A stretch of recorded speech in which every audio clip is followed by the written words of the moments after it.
Bonjour. Après avoir dégagé hier les blocs prétendant à la succession interne à la galaxie de 82, les insiders prétendant à la succession, parlons aujourd'hui des outsiders, blocs externes à la galaxie de 82, voir si au final ils peuvent s'affirmer aussi comme acteurs pertinents dans la lutte de succession. Parmi ces blocs à scruter minutieusement, nous avons l'opposition civile, l'éventuelle opposition subversive et le peuple du changement.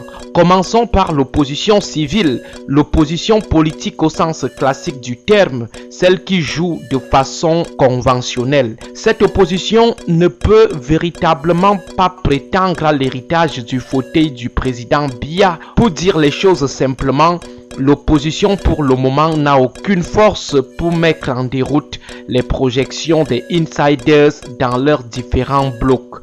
Déjà, elle est truffée d'agents chauves-souris, l'opposition du pouvoir, avec d'un côté les prostituées de rue et de l'autre les prostituées de luxe. L'opposition fabriquée pour faire ombrage ou combattre la vraie opposition. Cette opposition de la grande prostituée au soir du grand soir va simplement se dissoudre dans l'un des blocs des insiders, les blocs de la galaxie Biya. Chaque opposant de la grande prostituée va simplement rejoindre le groupe qu'il a toujours parrainé au sein du régime.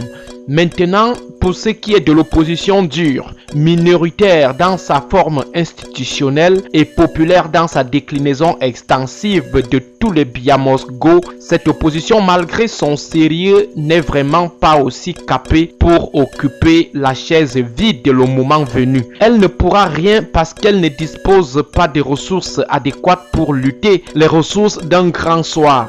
Cette opposition n'a pas par exemple l'armée ou les armes avec elle pour venir à bout des blocs insiders qui sont prêts à toute forme de lutte pour rester au pouvoir. D'ailleurs, ces insiders ont détourné un argent fou qui leur permet de s'investir dans une guerre civile de conservation du pouvoir. Autre exemple, l'opposition déterminée n'a pas les faveurs de la France, très intéressée par l'après-Biya. Cette France qui est clairement favorable à l'ordre conservateur de 82 qui lui assure sa position de métropole néocoloniale avec le maintien du Cameroun comme son précaré. La sympathie que les États-Unis vouent à l'opposition des Biyamosgo n'est pas à la hauteur de l'investissement que la France déploie pour promouvoir le statu quo au Cameroun, dont l'opposition intègre est démunie pour espérer rester avec le siège du président. Au moins, si l'hypothèse d'un changement constitutionnel ou par voie d'élection libre et transparente était soutenable, malheureusement, tel que les choses sont parties, l'opposition des Biyamosgo ne doit rien espérer.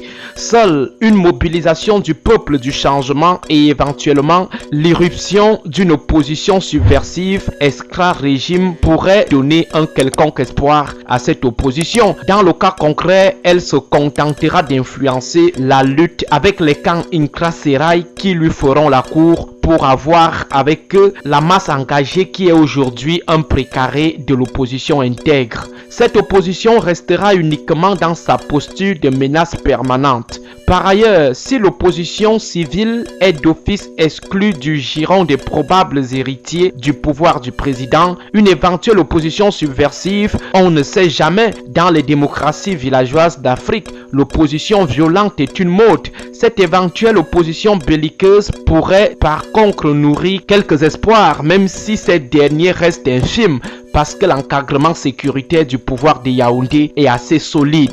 Cependant, parmi les outsiders des luttes de succession, le peuple du changement dans ces zones urbaines jusqu'ici silencieux pourrait déterminer aussi la succession à travers une révolte populaire qui pourrait aller jusqu'à des corps à corps avec le maintien de l'ordre armé des insiders.